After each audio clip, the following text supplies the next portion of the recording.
Ceci est la quatrième partie de mon article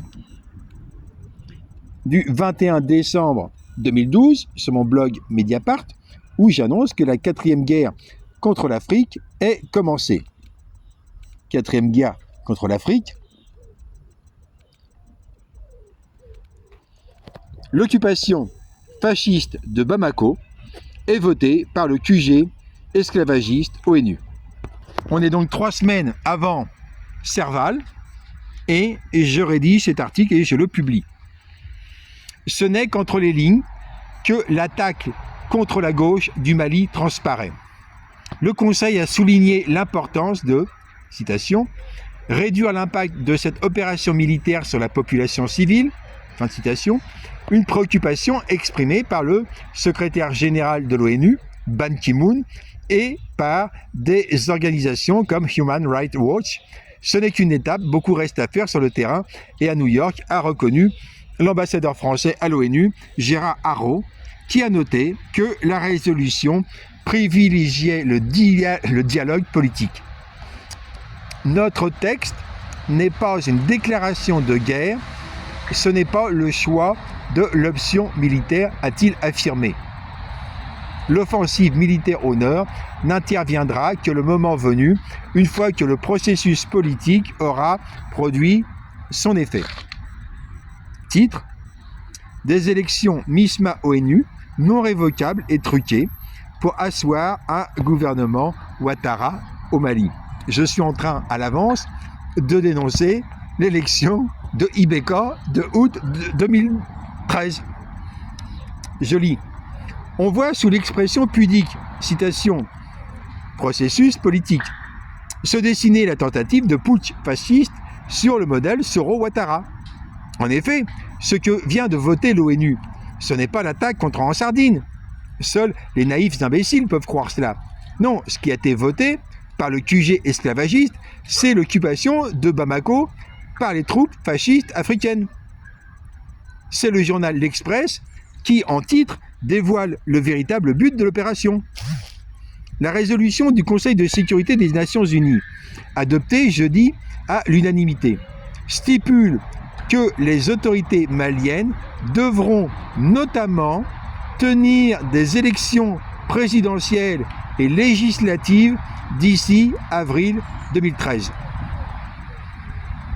L'ONU, au moment où les USA annoncent copiner avec Iyad Aghali et en Sardine, au même moment, l'ONU s'arroge le droit d'imposer des élections présidentielles et législatives avec un délai, avril 2013.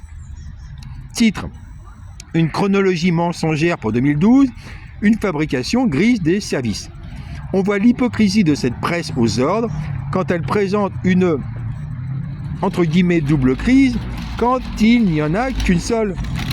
Et une seule attaque quand il y en a 2. Preuve. Un espoir pour le Mali. Ça, c'est l'Express.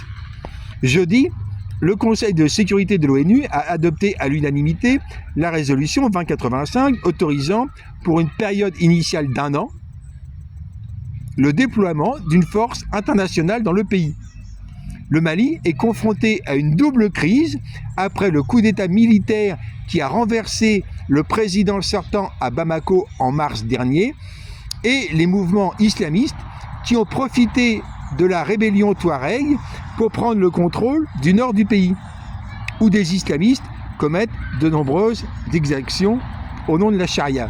Là, je fais une toute petite parenthèse sur mon article de décembre 2012, le coup port de main de Kidal, Hamada Ag-Bibi, va être fin novembre 2013, il va être élu député RPM, section malienne de l'Internationale socialiste. Et donc on voit l'hypocrisie de tous ces gens-là. Je reprends mon article de décembre 2012. Le fait de mentir sur la chronologie est nécessaire pour le journaliste de l'Express. En effet, le coup d'État était consécutif de la découverte de la trahison d'ATT.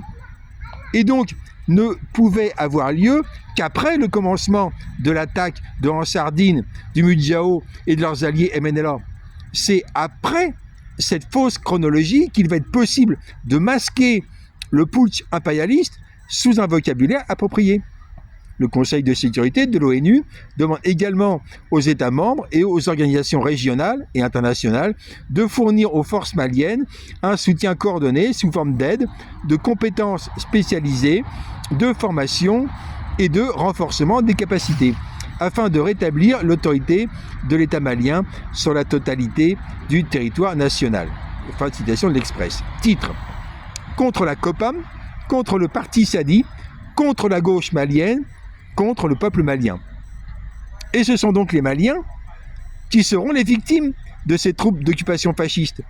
Ce seront les militants de la COPAM, les militants du parti Sadi, les soldats et officiers patriotes, les participants au MP22, les émules de Sékou Traoré, qui seront les victimes ciblées par cette force d'occupation. Citation: le Conseil décide d'autoriser le déploiement au Mali pour une durée initiale d'1 année de la mission internationale de soutien au Mali sous conduite africaine, MISMA. Citation encore: cette force devra aider à reconstituer la capacité des forces maliennes et aider les autorités à reprendre les zones du nord de son territoire qui sont contrôlées par des groupes armés terroristes et extrémistes tout en préservant la population civile. La résolution ne fixe pas pour autant de calendrier précis pour le déclenchement d'une offensive dans cette région. Moi, je continue. Mais mentir faisant partie du métier de journaliste France-Afrique, naturellement, vous ne trouverez aucune mention de ces centaines de milliers de Maliens qui exigent le départ de toutes les troupes étrangères, ces Maliens qui soutenaient les manifestants qui refusaient l'invasion de la CEDEAO.